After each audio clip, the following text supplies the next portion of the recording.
Tonight on the South Today, a stalwart of Dunedin Airport calls time as he prepares to take off for bluer skies. The former Brighton holiday park moves a step closer to becoming worker accommodation. And it's high times in Matilda as a medicinal cannabis crop yields great results.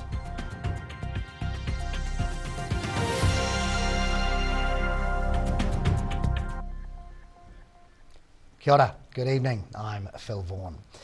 The Dunedin International Airport is saying farewell to one of its long-serving employees, the Chief Executive. Richard Roberts has been with the company since 1999, helping steer the airport through one of its most troubling periods. Walking away after more than 20 years at the airport, Dunedin International Airport CEO Richard Roberts is saying goodbye to the place he loves. Roberts started at the company in 1999 and took over as CEO 7 years ago, though he says it's up to others to say if his efforts deserve a thumbs up. And hopefully I'll let other people judge whether the place has been left in a better position than when it was when I started. We've had long enough. And so I thought, yeah, probably time to have a rest, and I really do want to rest. I'm feeling quite tired. He says there's plenty of highlights to look back on, but getting the job of CEO was particularly special.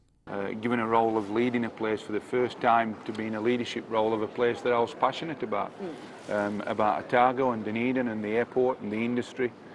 So that's really a standout for me, for somebody, giving you, trusting in you to lead the organisation. A low point for Roberts, though, was the pandemic's effect on the airport and having to lay off a quarter of his staff. That was really tough. That was really, really tough.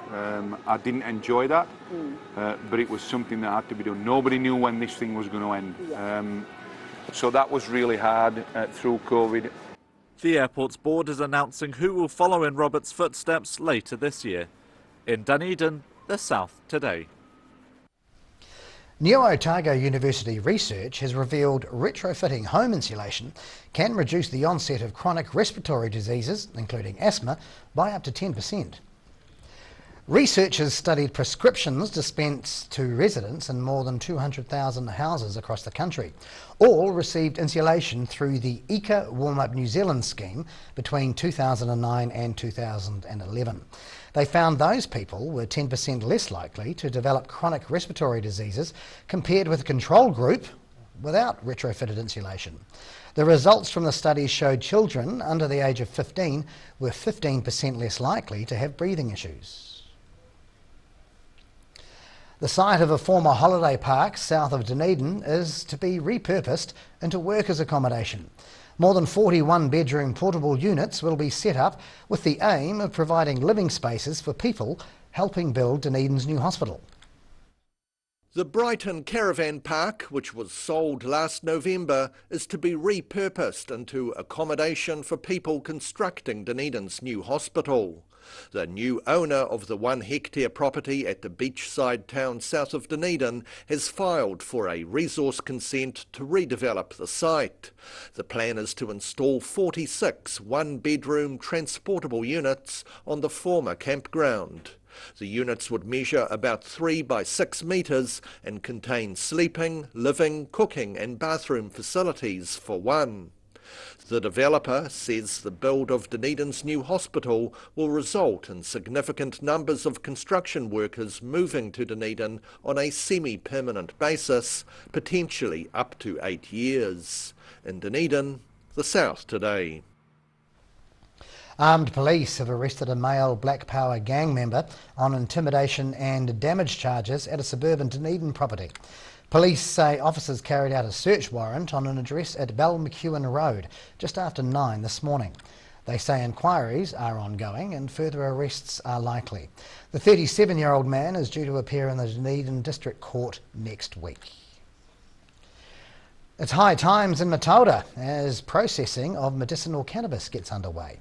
Company Southern Medicinal describes the quality and quantity of oil being extracted from this year's crop as like landing a rocket on the moon.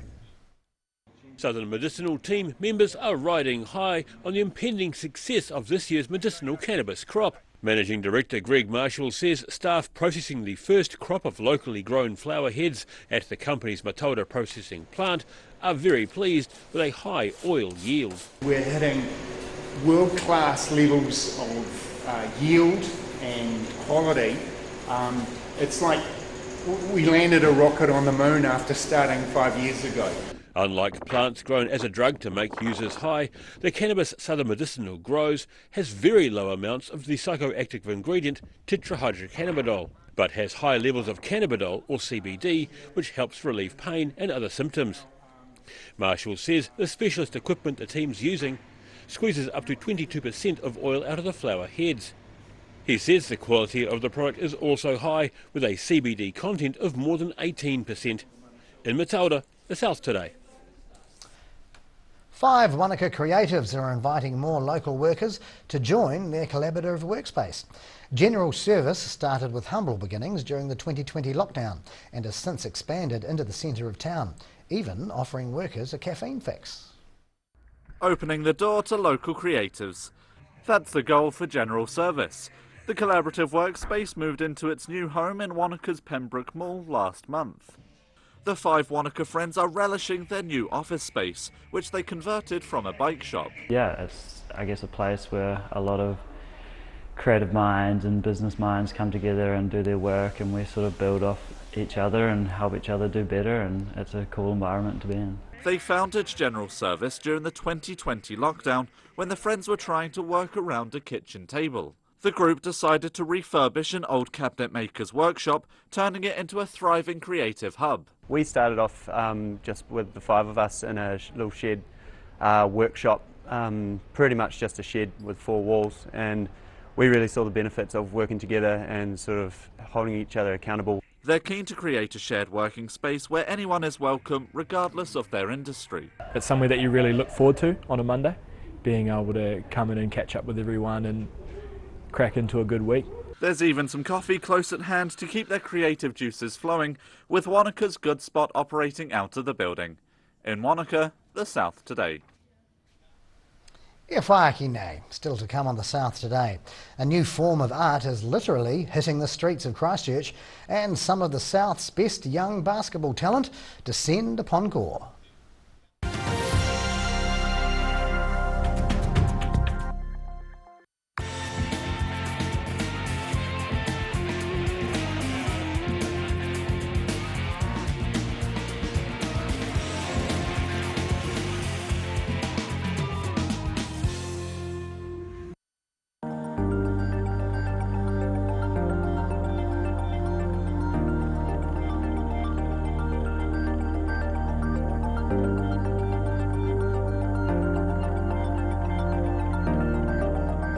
Just get down to John's this weekend.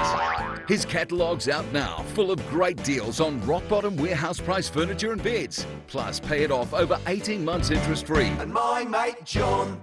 A poorly maintained heat pump can lose up to 35% of its output. The Mr. Heat Pump Cleaner team are experts. Their specially developed chemical wash is totally biodegradable. Call Mr. Heat Pump Cleaner and get the job done by the professionals.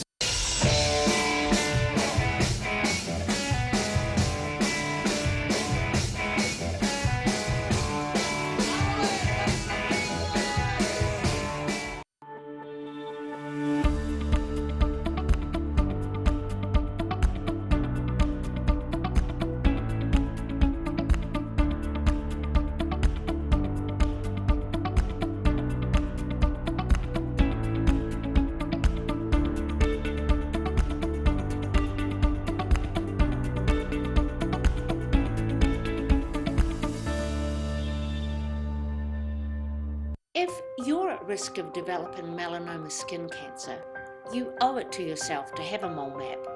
Mole map is coming to your area. Phone today to make an appointment. It could save your life.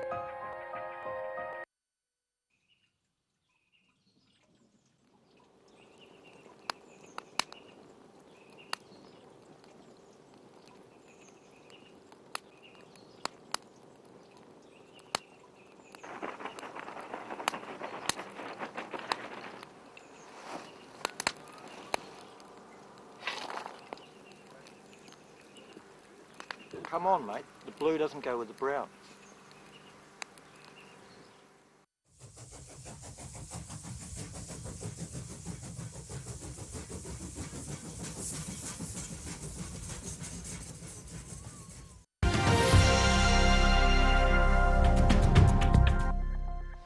Welcome back. Christchurch artists are finding new ways to express themselves, increasingly taking to the streets with rolls of paper and buckets of glue. Paste-up art is fast gaining popularity around the country thanks to its diversity and the adaptability of the paper-based medium. Ewoks, stormtroopers and even David Bowie are among the characters popping up on walls around Christchurch. A growing number of local artists are keeping busy creating smaller and often more thoughtful and intricate works of art called paste-ups. And I love all the street art out there, but a lot of it's not for me. So I thought, well, what do I want to see on the wall? And I thought, well, how about a life-size stormtrooper? Cat Lee's inspired by pop culture, especially old and vintage toys. He says paste-ups are one of urban art's most enduring forms. The works are created by artists at home or in their studios, before being pasted onto the walls of derelict buildings. I started out with the more obvious characters that most people knew, but now I'm doing more the second-tier figures, like the Agnaughts, like the worker bees of the city. Not everyone gets to be Luke Skywalker or Darth Vader or Princess Leia, so most of us just worker bees. A central city bollard's been transformed into an installation platform for paste-up art, thanks to support from the City Council's Enliven Places Fund. Cat Lee's among the artists invited to exhibit and wants suggestions from the public around what they'd like to see. And while art's in the eye of the beholder, one recent paste-up didn't impress those in authority, the replacement poster becoming a subtle commentary on artistic freedom. In Christchurch, the South today. A large group of top high school basketball players travelled to Southland recently for a major competition. Gore played host for a series of one-day tournaments at the local high school. A game that's growing in popularity. Gore High School hosted a series of one-day basketball tournaments recently. Organiser Jack Hilton says the new initiative proved popular with young high school pupils across the region.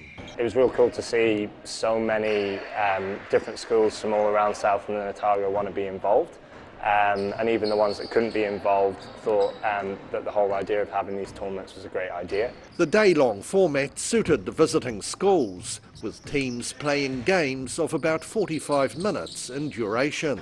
It's been a great day out, really competitive and a great option for the kids throughout the week. The event also doubled as a fundraiser, with team entry fees going towards new shirts and equipment for Gore High School's basketball club.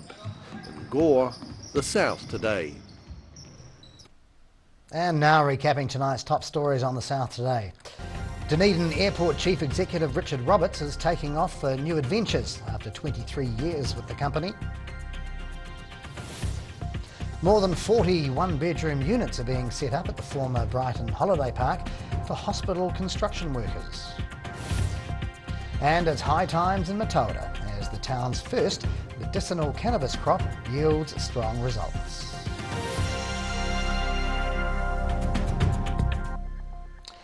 And now a look at what's happening in tomorrow's ODT. We welcome in Associate Editor Joe Simpson. Kia ora, Joe. Kia ora.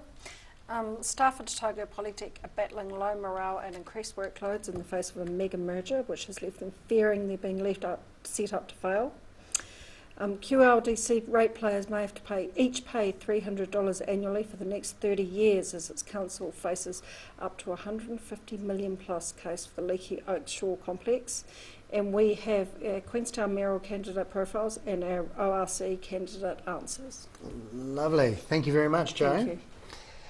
And time now for a look at tomorrow's weather. The South Today weather, proudly brought to you by MoleMap, the skin cancer detection specialists. Overall, it's fine weather over the next few days as a high pressure region drifts over the South Island.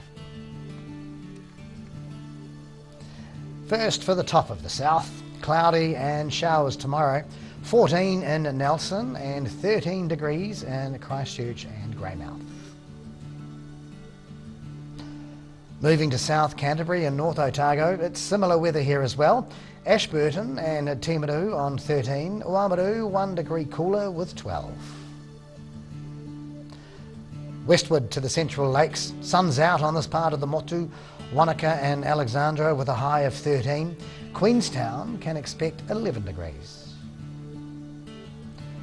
Further south now, good spring weather here as well. Clear skies and 13 for Balclutha and Gore.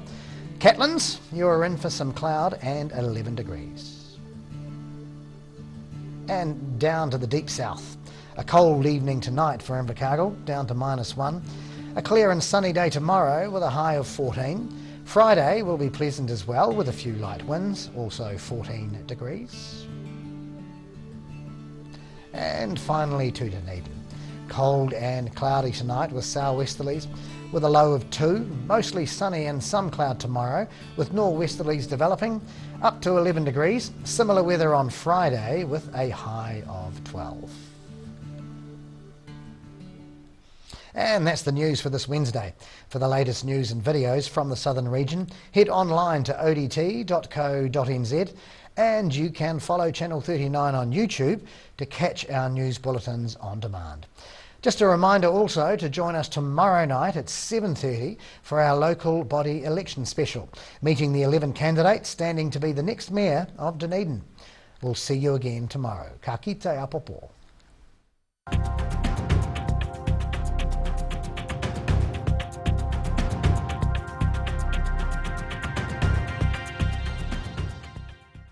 Public interest journalism funded through New Zealand On Air.